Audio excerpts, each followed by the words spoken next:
Up next, Unbothered, a Speaking of show by WFSU. This week, we're discussing Black Music Month. Hey, Lynn. Hey, Jasmine. How you doing today? I'm alive and trying to stay this way. Okay, I feel that. Do you know that it's Black Music Month in the month of June? I do. I have been enjoying all of NPR's Tiny Desk concerts. We love you, Anne-Marie. We love you, Anne-Marie. We don't care. Listen, we are going to die on that hill, okay? We are dying on that hill. Get behind me, Anne-Marie. We will protect you at all costs. Amen. And CeCe Winans and Winans. E40. Yes. I love Black Music Month. This week, we're diving into the rich history of Black music right here in Tallahassee, from the safe spaces where Black artists performed during segregation to the current day scene, as we ask, where do you go for rhythm and soul? I'm your host, Jasmine Sutherland, and today I'm joined by Dr. Angela Moss Poole, the founding president and CEO of the Institute for Music Business here in Tallahassee. Hi, Miss Angela, how you doing? Hey, Jazz. I'm doing great. Thanks for coming over to visit us today at IMB.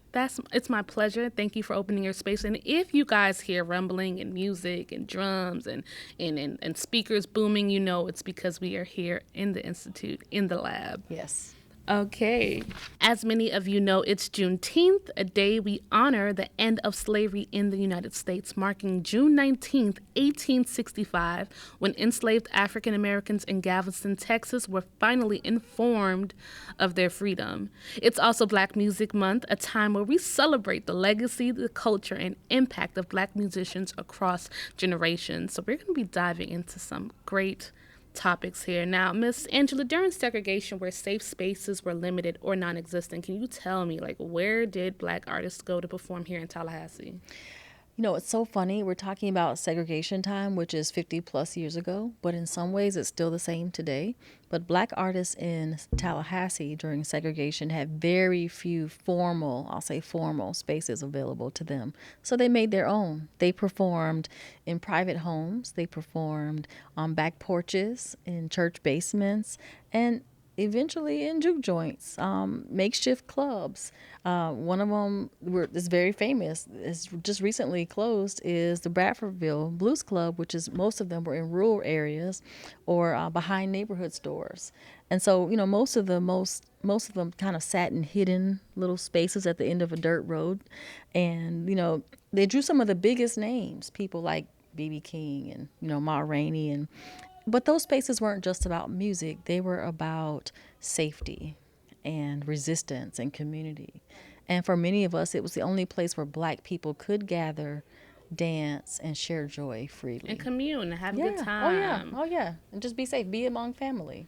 Absolutely. And I actually just found out when it comes to juke joints, it's actually a Gullah Geechee word. And again, it came from plantations. It came off of plantations and found its way into being clubs and places that we can just let our hair down, have a drink. And I mentioned Sinners because Sinners gave that juke joint feel when they bought that club and turned it out. For sure. And that place was packed in Absolutely. Sinners. And we talk about these Chitlin Circuit places, type places, but these places were absolutely foundational. And what I don't like about Chitlin Circuits, the connotation or how I grew to understand it, they always made it seem like it was like an off-brand play. Like if you had a play, but your little Chitlin Circuit. But honestly, they grew to be phenomenal places for us to be able to perform. Absolutely. From theater to music. Absolutely.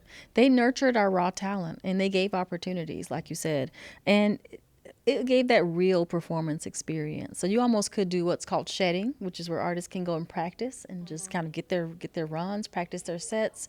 They didn't have to always be perfect. You could sweat, you could extra sweat if you needed to, take longer times if you needed to. That was a place where you really could birth the musical excellence that kind of continues today, where we learned how to sing without a mic, and how to project your voice and use natural acoustics. Do those runs. Oh, yeah. You had to just work it out. And so it's kind of ties to that Mississippi blues tradition. And that even today, people love that sound. So it was the foundation.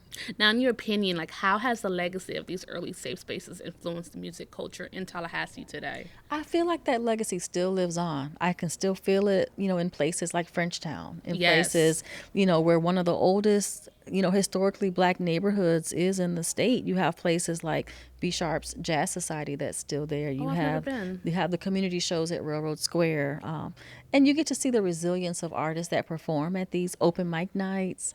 You get to see local festivals, and it's still very much alive. There still are. Those early safe spaces taught us that music is not just entertainment. So there still are places where it's a place for healing. It's a place for empowerment and community building.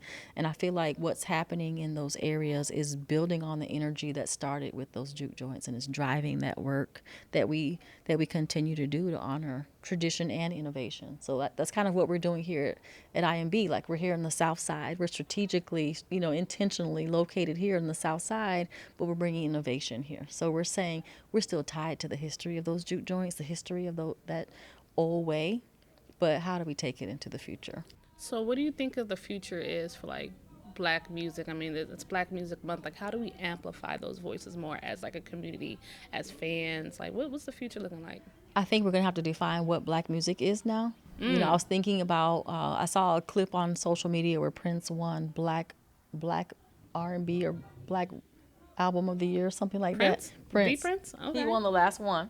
It was like in the 80s, but it was like when he did Purple Rain. And at that time, the award was called Black Artist of the Year, something like that. And you think about that today, that's ridiculous to have an award with that name. But that's how it used to be, because Black music meant rhythm and blues, right? Versus, I guess, country or rock or pop. They didn't have a lot of genres. Exactly. And now you have hip hop, which has evolved over time. You have jazz still doing its thing out there. It's kind of evolving, kind of morphing. It's kind of neo soul. It's Alternate kind of everything. R&B. Yeah. There's so many things. So we have to say, well, what is Black music? Even now we're doing country now, right? We won the best country album this year. Now they had to create a new genre called contemporary country versus traditional country. You'll see that with the Grammys this year, right? It's another way to say Black versus non-Black, right? When you look at the history and the foundation, you understand that Black musicians were at the forefront of it all. Of all Whether it be music in jazz, America. Yeah, all music in America. It all right? stemmed from that banjo. Yes, that that was recreated. And you saw that in the movie Sinners as well, Yep. right? And so I think we have to define what is Black music, what does it mean, and what does it mean to be a person that says, I do Black music? We're celebrating Black Music Month. Is it just Black people? Or is it the music that we created, which is all music that is here in the United States? I guess maybe short of classical, but some of the great classical people were of color too, right? So once we know, okay, this is what we mean by Black music, then let's celebrate all of those different genres and subgenres, and let's claim it all. It's all ours. Jazz is ours. Rock is ours. Hip hop is ours. R&B is ours. Gospel Pop is is ours. ours. Pop is ours. Exactly.